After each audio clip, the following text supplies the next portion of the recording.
Graças a Deus por nosso Senhor Jesus Cristo, que nos dá do seu amor, da sua graça, da sua misericórdia, que sobre nós tem derramado do teu Espírito Santo.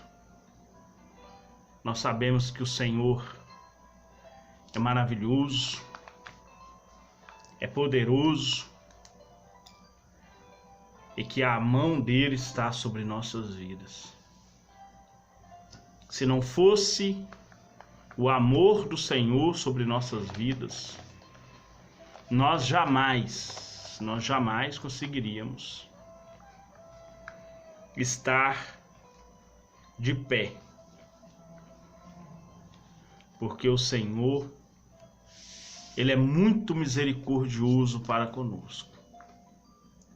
E hoje nós vamos falar sobre a nossa luta espiritual.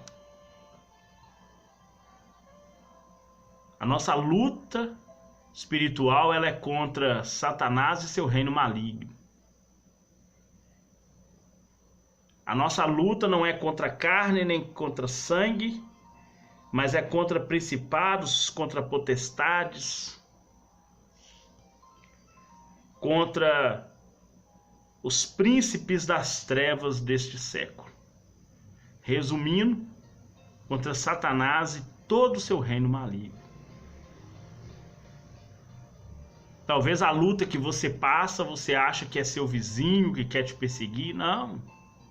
Talvez você acha que é seu filho que está nesse mundo. Não.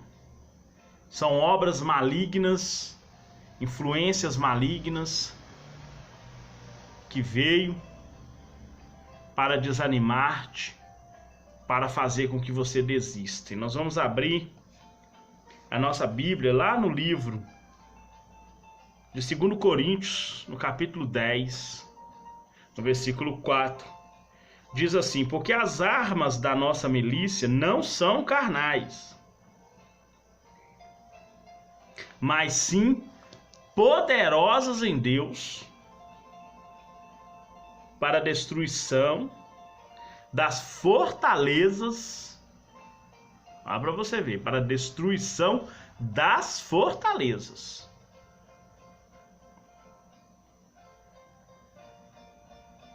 Assim como existe as fortalezas de Deus, existe as fortalezas do Satanás. Da mesma forma que existe as fortalezas de Deus, existe as fortalezas de Satanás.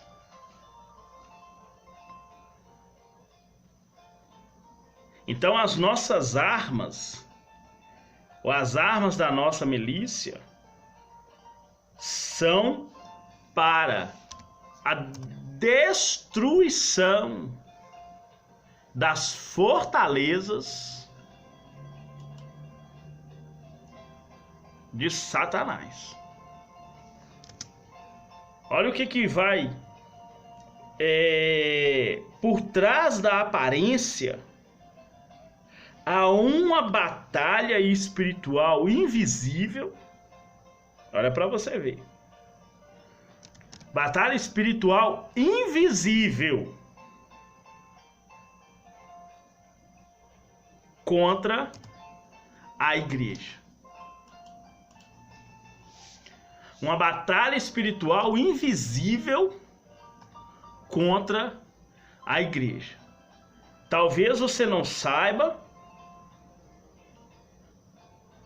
mas o mundo espiritual é uma guerra constante.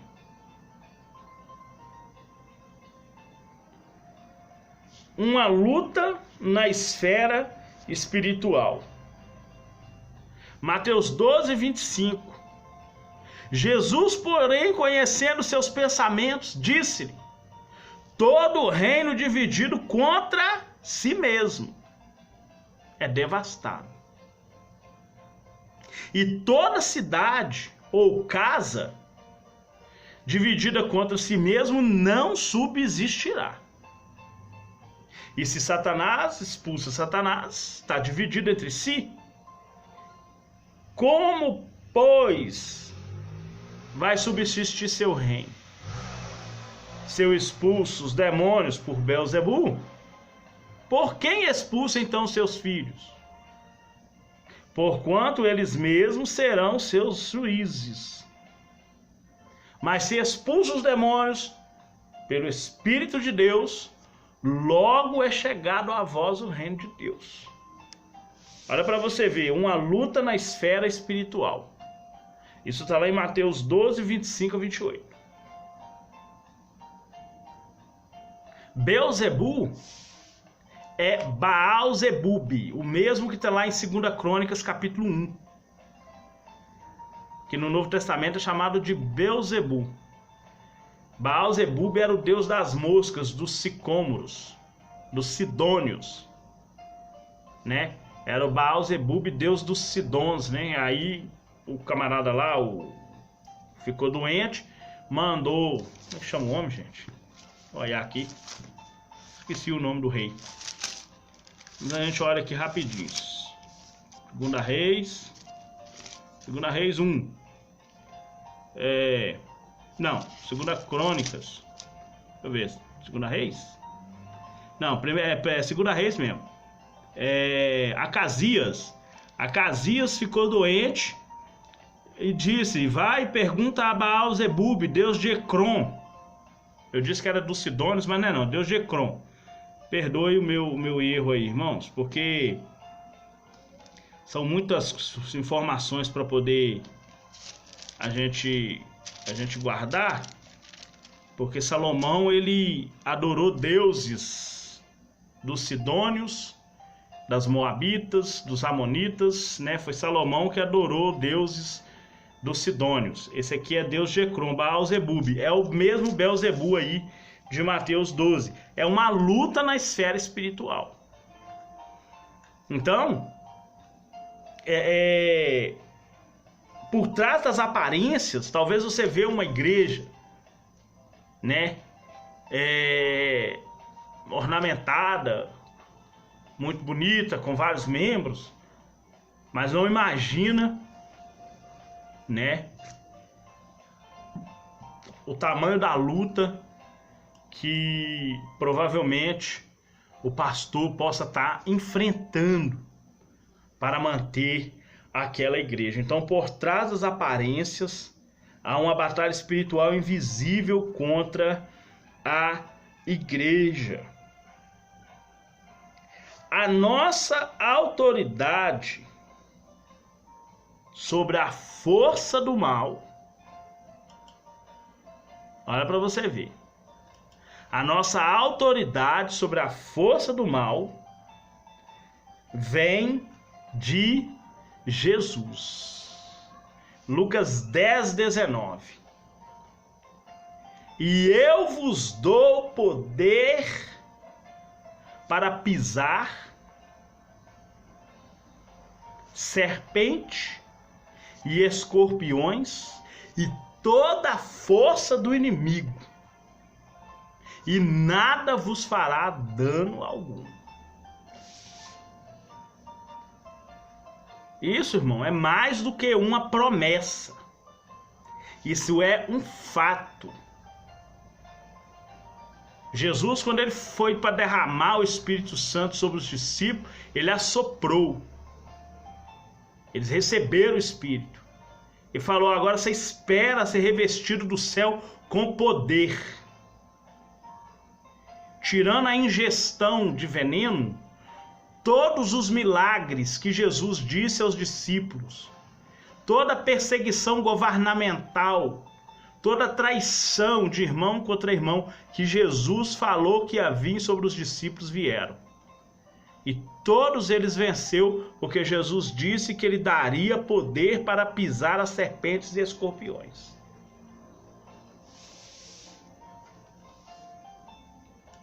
Ele disse que faria isso, e ele fez. A nossa autoridade e força vem do nome de Jesus. Vem do nome de Jesus. Nenhum nome é mais poderoso do que o nome de Jesus. O Senhor Jesus reduzirá às cinzas o poder das trevas antes de entregar o reino ao Pai. 1 Coríntios 15, versículo 24. Diz: depois virá o fim, quando tiver entregado o reino a Deus, ao Pai, a quando houver aniquilado todo o império e toda potestade e força. O Senhor Jesus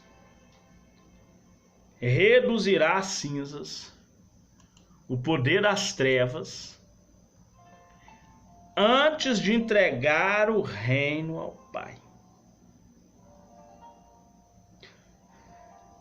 Por trás da aparência há uma batalha espiritual contra a igreja. E nós devemos estar prontos, preparados a todo momento para a nossa luta espiritual contra Satanás e seu reino maligno. Existe um conflito interno na vida do crente entre a carne e o espírito. Lá no livro de Gálatas, no capítulo 5, no versículo 16, o apóstolo Paulo, ensinando aos Gálatas, ele diz: digo, porém, andai em espírito e não cumprireis as concupiscências da carne. É a mesma tradução para Romanos 13, 14. Reveste do Senhor Jesus Cristo e não tenhais cuidado da carne na concupiscência. É a mesma coisa que ele está falando. Mesma coisa que ele falou com os romanos. Reveste do Senhor Jesus Cristo e não tenha cuidado da carne na própria concupiscência. Ele fala aos Gálatas: andai em espírito e não cumprireis a concupiscência da carne. Lá no livro de Romanos 8,13 fala que se viver segundo a carne morrereis, mas se viver pelo Espírito vai mortificar as obras da carne, vivereis. Existe um conflito interno na vida do crente entre a carne e o Espírito. Versículo 18. Mas se sois guiados pelo Espírito, não estás mais debaixo da lei, lei do pecado, viu? Não é a lei de Moisés, a lei do pecado. Mas se sois guiados pelo Espírito, não estáis debaixo da lei. Porque as obras da carne é a lei do pecado. Adão deu início à lei do pecado e da morte na vida do homem. Essa é a palavra lei em todo o Novo Testamento. Quando fala de lei no Novo Testamento, não está falando da lei de Moisés. Está falando da lei do pecado e da morte. Então as obras da carne conflitam com o fruto, a obra do Espírito. Essa luta é invisível e nós temos a obrigação de mortificar essa obra todo dia. Todo dia.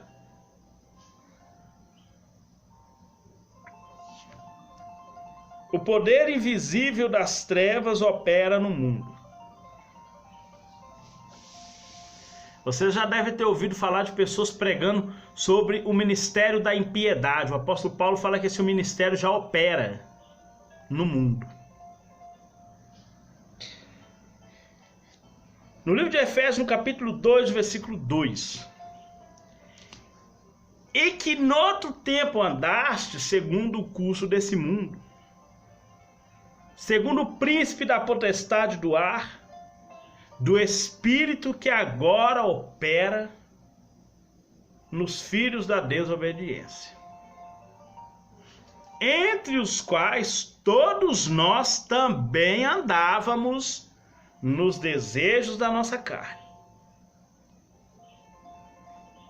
fazendo a vontade da carne e dos pensamentos. E éramos por natureza filhos da ira como os outros também.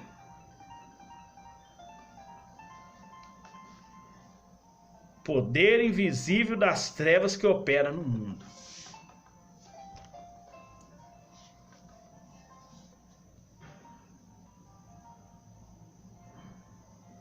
Todos nós éramos dominados pelas trevas. Independente da idade que a pessoa se converte, ele era dominado pelas trevas. A partir do momento que ele se converte, ele agora é transportado para o reino do Filho do seu amor, em Cristo Jesus.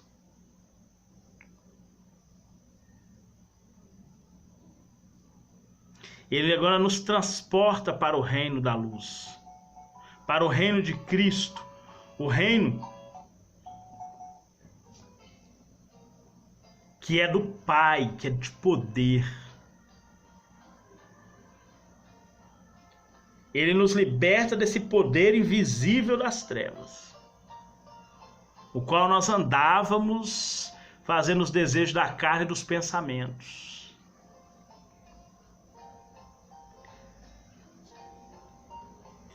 Agora o brado de vitória. O brado de vitória. O brado de vitória. Por trás das aparências há uma batalha espiritual invisível contra a igreja. O brado de vitória. Esse é para você dormir certo da sua salvação, com esse brado de vitória. Foi no Calvário que o Senhor Jesus venceu o reino das trevas. Glória a Deus. Colossenses 2,15. E despojando. Vamos olhar esse despojando. No Antigo Testamento, quando o rei guerreava contra outro e vencia, era tomado os despojos. Matava o cara e ainda lhe saqueava os bens. No Antigo Testamento era assim. Isso é despojar, é matar o inimigo e ainda lhe tomar os bens. E despojando, Jesus venceu Satanás e tomou tudo que estava na mão dele, riscando a cédula que era contra nós. Despojando os principados e potestades, os expôs, da mesma maneira que se fazia lá em Nínive. Quando matava o inimigo, cortava a cabeça, pendurava numa ponta de pau e colocava em cima do muro, para todo mundo ver a cabeça do inimigo lá.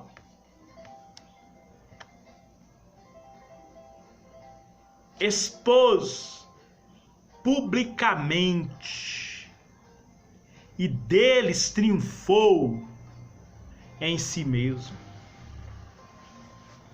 Isso está lá em Colossenses 2,15. Foi no Calvário que o Senhor Jesus venceu o reino das trevas.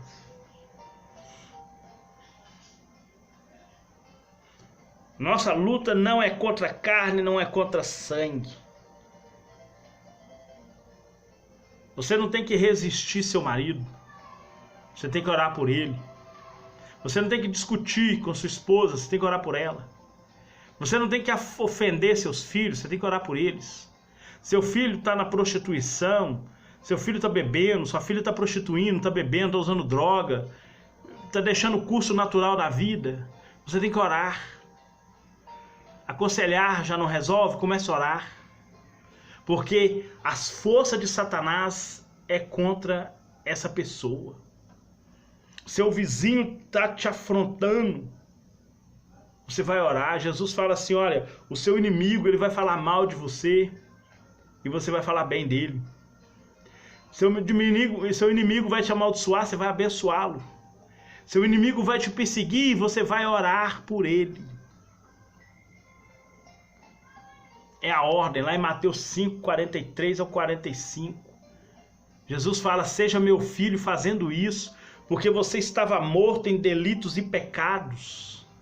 E eu morri por você sem você merecer. Eu perdoei você sem você merecer. Maior luta espiritual do século foi essa. A morte de Cristo, em que ele vence o reino das trevas. Que Deus possa te abençoar poderosamente no santo nome de Jesus, meu Pai querido e amado. Deus, Criador dos céus e da terra, nós oramos e agradecemos ao Senhor por tudo, meu Pai. Meu Deus, muito obrigado pela Tua palavra e que sobre nós o Senhor possa derramar o Teu Espírito Santo e a Tua graça. Amém e graças a Deus. Amém, irmãos? Que Deus abençoe sua vida poderosamente. No nome de Jesus.